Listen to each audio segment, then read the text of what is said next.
So yun, basa yung likod.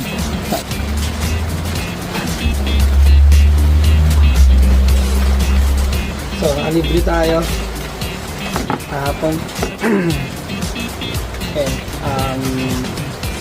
ito sa marketplace and some fertilizer na baka magano natin. At itong container na to is ito pa lang na palagay ko, ito pa lang yung unang meron ako na ganito.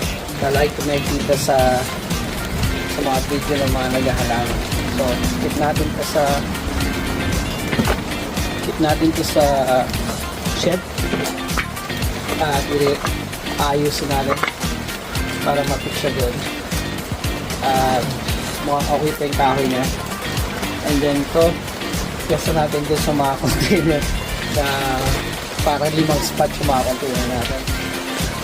Sama ng panahon, hindi na sama, may libre tayo. Let's go!